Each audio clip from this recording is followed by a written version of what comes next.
Very good morning, very good evening to you all. Jai Shri Krishna Guruji. Welcome to the Shri Ekanathi Bhagavad Satsang. Om Shri Gurubhyo Namaha, Om Shri Ganeshaya Namaha, Om Shri Saraswatai Namaha, Om Shri Guru Dattatreya Namaha, Om Shri Mahalakshmi Namaha, Gurur Brahma, Gurur Vishnu, Gurur Devo Maheshwaraha, Gurur Sakshat Parabrahma, Tasmai Shri Guruve Namaha.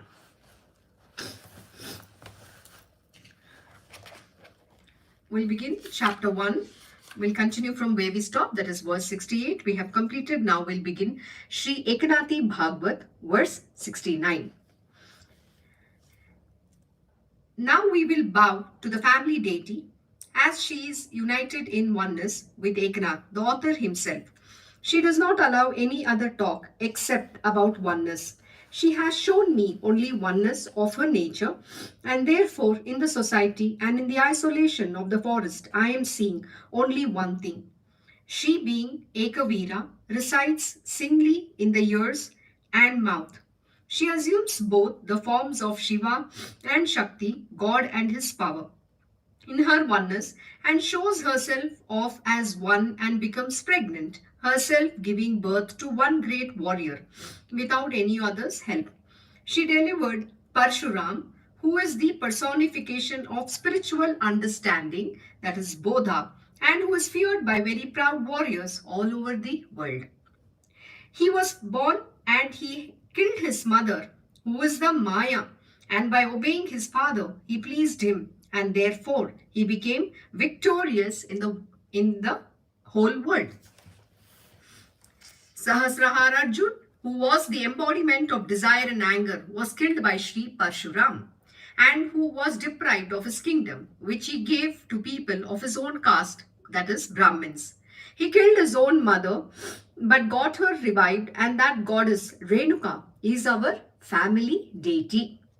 But she made popular her own name because the name Ekavira and Ekanath have the same meaning.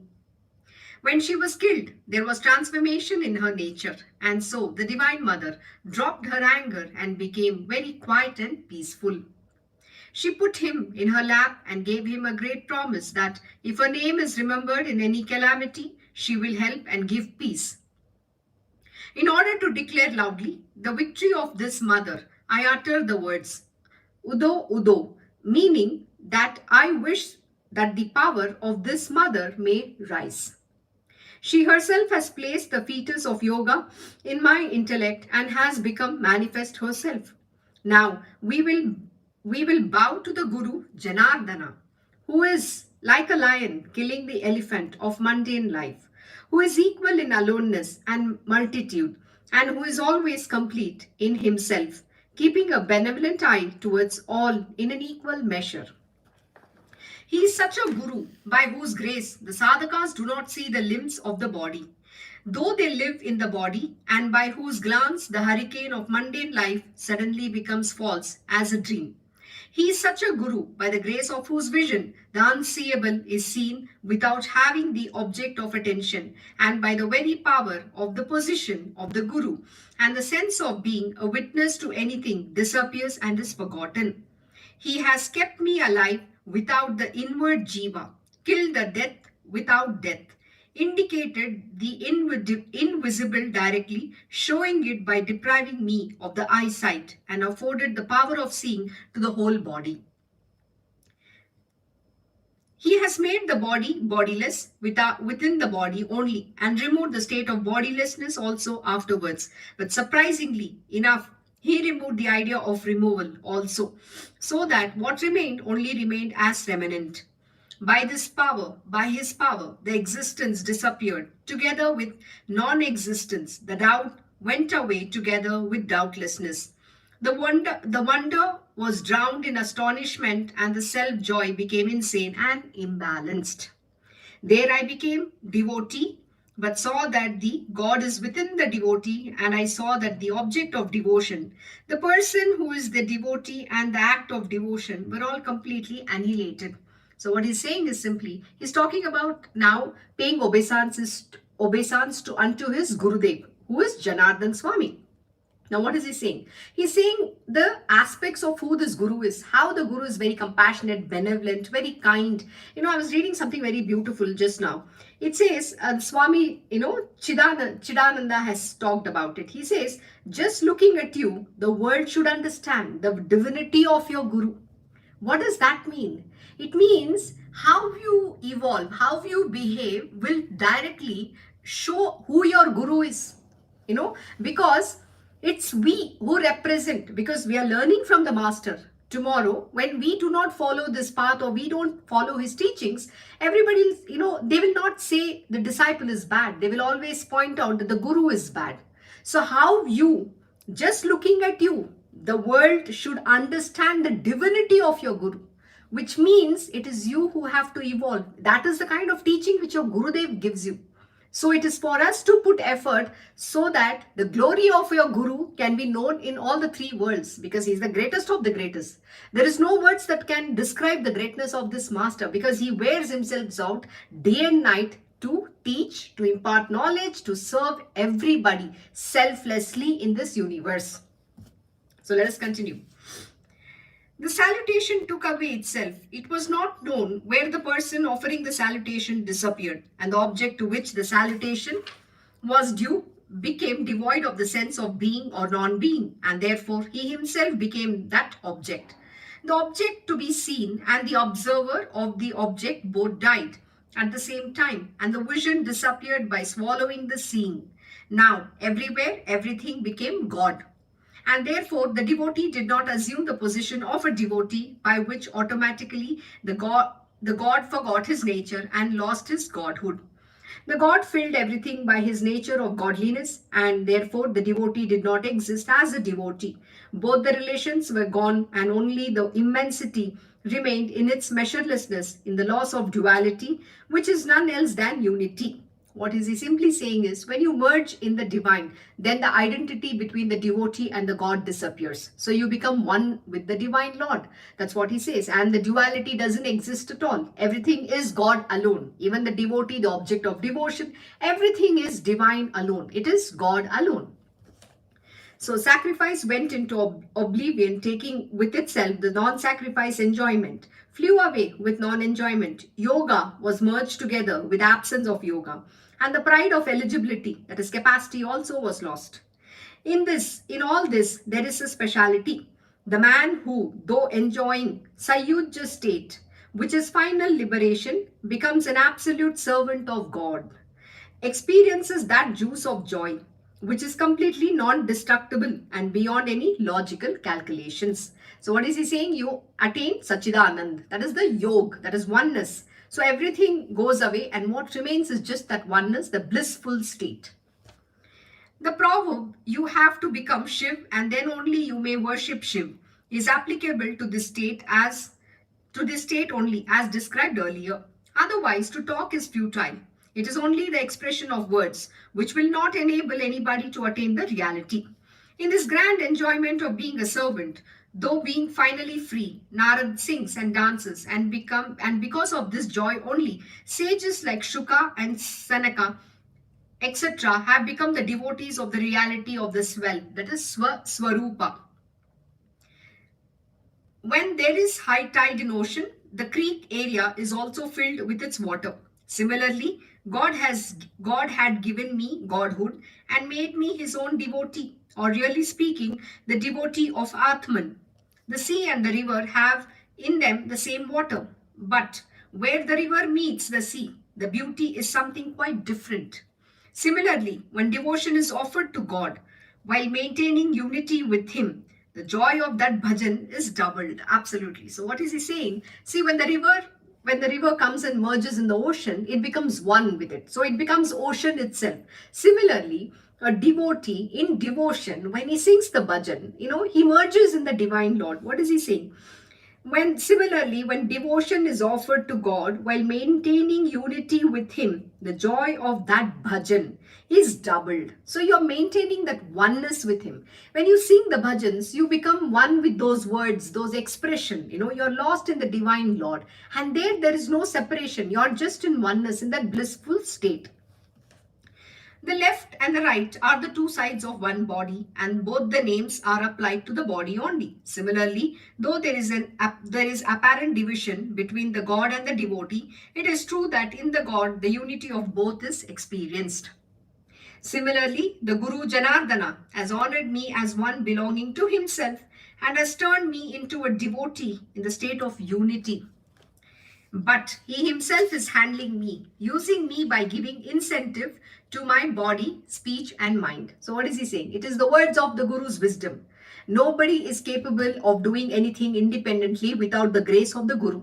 The knowledge only comes because of the Guru. It is the Guru who imparts the knowledge. When the Guru says, so when he has instructed Eknath Maharaj, you do this, you do this task, whatever it is, you give satsang or you teach or you write about me. It is the instruction, the word from the Guru's mouth enables you with that wisdom, with that knowledge. So when my Guruji said, my Krishna Guruji has told me, Rajma, start giving satsang about Eknathi Bhagavat. It is his, grace. The words are of his wisdom, enables me to be able to expound this most profound scripture. Otherwise, I'm not capable. I cannot know. I doesn't know. I doesn't have knowledge. It is the grace of the Guru. It is his words of wisdom alone that makes these words flow from my mouth. That's exactly what Eknath Maharaj is saying here. The same Janardana has become the mouth of my mouth. Absolutely. Is standing in person before me, and he himself is developing in me the power of discrimination, that is Vivek, and is getting the meaning of the book written through me. So the exposition are the words of the Guru alone. He is working through me. He is the one who's speaking through me. It is not me who's expounding on this. But his acts are wonderful. He has put my name in the verses, and this has left no scope for his name being a cause of pride. Listening to this, he was satisfied and said, congratulations, you are truly a statue of self-devotion, and because of that devotion, the secret meaning is expressed by your mouth. Is it praise or argument? Is it introduction to the book or self-knowledge? Is it literary science or satisfaction? One cannot know what it is. Each and every word which you are using is the discrimination of naked discernment. It gives extraordinary contentment to contentment. Whatever words come out of your mouth immediately find agreement with the heart of the saints. The blue beetles of aspirants who desire freedom will keep on hovering and singing around your speech. So what is he saying in a very poetic manner is, anybody who's desiring that, they want to listen to the God, they want this liberation, they want to understand, they will, gather. That's like how what is he giving here, saying here? The blue beetles of aspirants who desire freedom. So those who seek freedom, they will come and listen to it. They will get this knowledge, and your innermost being is seeking this freedom. So those who seek, they will definitely come here. That's what he's saying. Hovering and singing around your speech means what? They are also listening and they are singing around your speech. That's what he says. As the beginning of the book has become very beautiful, persons who are free, who aspire for freedom, those who are earnest students of spirituality, and those who are simple worldly people, all the four categories of people will enjoy the happiness for their reality only through listening. So the most important aspect on the path of spirituality, the number one is listening to the stories, to the knowledge, all to the divine things. That's the first aspect, is listening, and that's called Shravan. And the second is Manan, which means contemplating on what you listen, what you learn. That's what you contemplate on. You have to contemplate on the knowledge that you get. And number three is meditation on the subject. So going deeper, what does this mean in relation to me? How does this apply? So you have to meditate on it. Till you don't do these things, the knowledge will not absorb within you. And this is something very beautifully expounded here. And let us learn about it. The land, that is the present book, has, by the sprinkling of the nectar of your talk, become full with the sprouts of discrimination, and bearing fruits is really replete with the accomplishments of literature. It is as if the lifeless has got soul, or the Siddha has again achieved Siddhi, or a faithful wife has got a very rich and virtuous husband. Having become overjoyed by these remarks of the saints, I exclaimed, Sirs, is it all right? I will happily and easily explain the meaning of the book by the grace of your feet. The knowledge resides at the lotus feet of the Guru.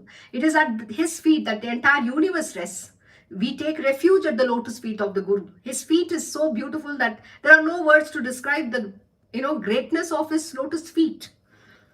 Thus spoke Sri Eknath, who further describes, at the time of building of a setu, a path on the sea, it was by the blissful glance of Sri Ram that the boulders floated over the surface of the sea, or it was by the order of sage Vashishta that his robe was brilliant in the solar orbit, or by the rice charged with the power of the mantra of the Rishi, Yajnavalkya, even to a dry stick of wood. New leaves sprouted, or the king, Dharmaraj, made the dog that accompanied him eligible to enter the heaven.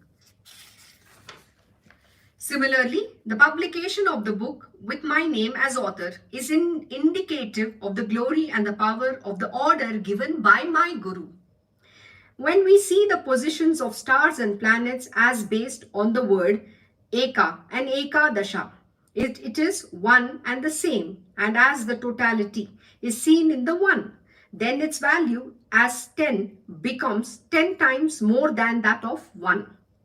When 1 is added after 1, it is 11, and therefore the one Eknath is easily inspired to write the book. Then what is already beautiful is more beautified, and by mentally conceiving everything as one, I start the book, in which the Guru Janardana, by making me, Eknath, the commentator, is fulfilling everything.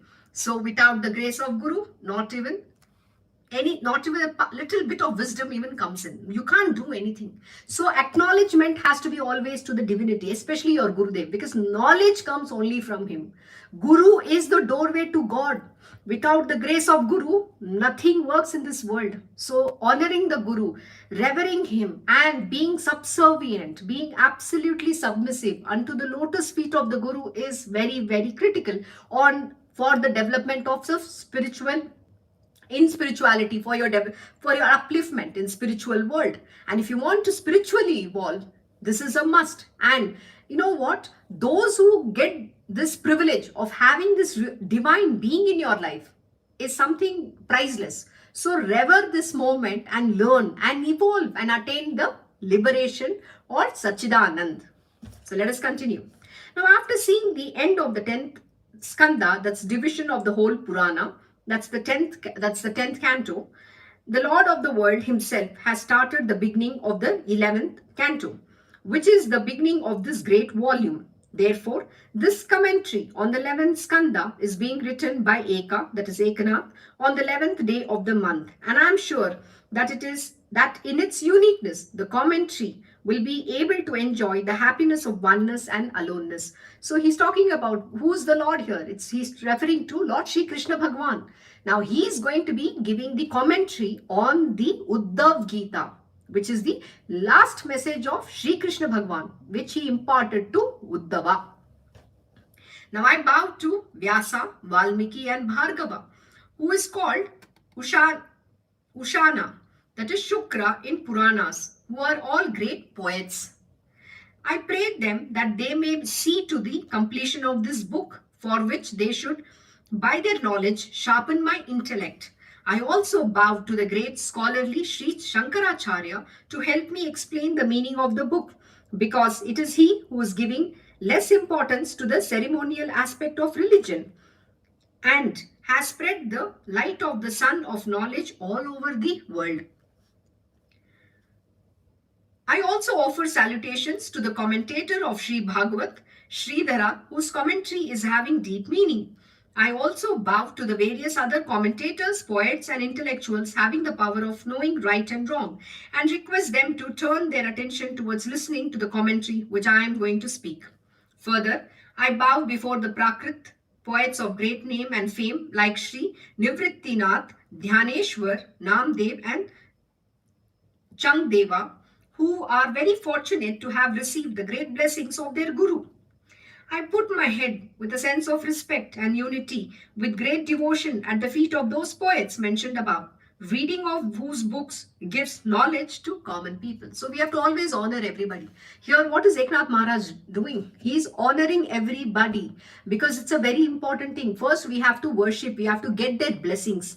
And we are seeking. What is he saying? He said something very beautiful. May having the power of, and request them to turn their attention to listening. And also he's telling, right, let me have this intellect, sharpen my intellect. So you have to seek that grace, because it is only your guru can give you that intellect, that sharpen the intellect through his grace. As you evolve, on the path of spirituality, as you evolve through the process, as your heart gets purified, as your mind gets purified, it's the grace of your guru which makes this purification to happen. And most important, he is the one who's giving you that knowledge. He makes your intellect intelligence. What does Krishna Bhagavan says? In Bhagavad Gita, Krishna Bhagavan says, I am the intelligence in the intelligent people. Those who are very intelligent, I am their intelligence. So it is your guru who will give you that grace of your, intelligence becoming very sharp. So sharpen the intellect. That is what happens. Now, one questions come before my mind. They call Sanskrit poets as great poets and Prakrit writers small poets. Why is it so? For among the flowers of gold, how can we call some as new and some as old? Is the milk of Kapila cow only milk and that of other cows only water? Actually, both the milk samples are white and sweet alike. Similarly, what meaning one grasps from Sanskrit language is also equally understood in Marathi language. So why should one not give proper status to Marathi? Where is the hitch? So it's just raising a question. When a king goes to a forest and sits at a place, his servant will respect that place as worth the honor.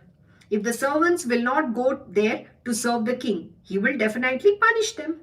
Or if a king marries a girl from poor family and a girl from rich family, both of them are of equal rank after marriage.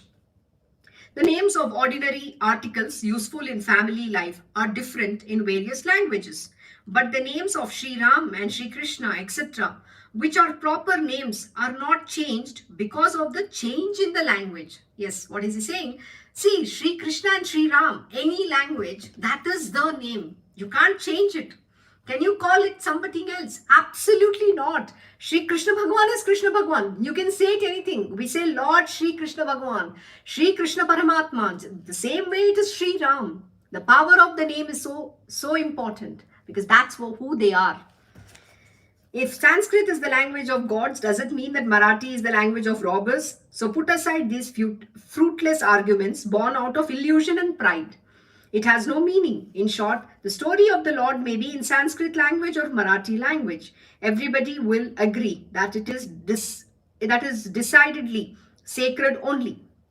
Now, I will bow to the father of my grandfather, Sri Bhanudas, because it is by his merit of devotion that our family lineage has become very dear to the Lord. Sri Bhanudas was so great that in his childhood only he worshipped the sun god and the god was pleased with him. And it is he who became the son of knowledge, and dropping all sense of pride, he became very pure by the grace of God. So what is the word he's using? Pride. So pride is very important to be dropped off. One of the Shadripus that a human being has. Kam, Krodh, Lobh, Moha, Mada, Matsarya. So pride and arrogance. Having the pride of this, oh, I am somebody great. I know I've got educated here. I'm born in this place. All these things one has to drop. What is the word that is required? It's devotion. It is called humility.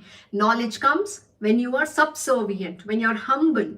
Humility and humbleness, those are the garment, those are the ornaments that you need to adorn.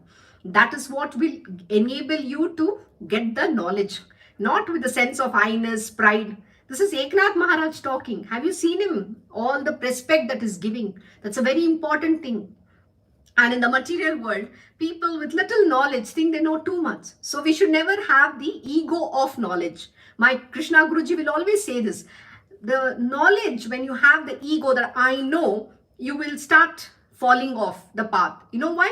Because I cannot know, and the ego of knowledge will not enable you to learn. Because the moment you have ego, knowledge gets covered. So what happens? Avidya comes in, ignorance comes in. So always be very humble and never demonstrate or have the pride that you have knowledge. Because nobody can have knowledge, because knowledge is Athanga Sagar, which is a limitless ocean. And the more deeper you go, you keep going deeper. So how much can you learn? It's only a few drops. So that's why we have to be very humble and continue to learn every single day. It is Sri Bhanudas to see, he became very pure by the grace of God. So what is he saying here? Sri Bhanudas was so great that in his childhood only, he worshipped the sun god, and the god was pleased with him. And it is he who became the son of knowledge, and dropping all sense of pride, he became very pure by grace of God. The purity comes by grace of God when you give up the pride, arrogance, and all the Shadripus that is there. It is Sri Bhanudas to see whose poetic creation the Lord Vittal had himself appeared as an image in the darkness of night, when his luminous earrings were visible as they shone in his ears. The son of Sri Bhanudas was Chakrapani, and the son of Chakrapani was called Surya. After the birth of Surya, Sri Bhanudas left his physical body. By the brilliant ojas of Surya, ojas means it's the tej, the shine or the brightness. His wife Rukmini gave birth to me, and therefore Rukmai, that's Rakmai, is virtually my own mother. I have thus paid my respects to my ancestral lineage before beginning this book, and now I say that it is my great fortune that I am born in Kula family of Vaishnavas. In this family of Vaishnavas, many great devotees from ancient times like Narada, Prahalad, Sanaka, and others, Uddhava, Akrura, Shuka, Vashishta, etc., were born and have become respectable throughout the world. All of these are always attentive to the meaning of such religious books, and therefore it is that I have bowed to the whole succession. So it is that I have bowed to the whole succession of these great men at the beginning of this book. So he is giving respect to everybody. He is honoring all of them. Now I bow to the sage Vishwamitra, in whose Gotra I am born. That's a lineage which he is born from. He is another Brahma because he created another Shrishti, that is world, by his seership. The Gayatri Mantra has assumed great importance. I pay my homage and respects to Rishi Yajnavalkya, who has explained the meaning of Upanishads, and he inspires all poets by his nectar-like blessings. Now, I offer my greetings to all the beings in nature, because by their help only I have been able to have friendship with the God. And this beginning of this book is completed satisfactorily. So what we'll do is, we'll stop. Now he's going to be starting about, one second. Okay, now he's going to start about the next part of the Bhagavad. How does this happen and what? So we will stop here and continue tomorrow from the new subject onwards. Okay. And sorry for the technical glitch that we had today. We will ensure that this doesn't happen tomorrow. So once again, thank you for joining Sri Eknathi Bhagavad Satsang. Have a good day and good evening to you all. God bless.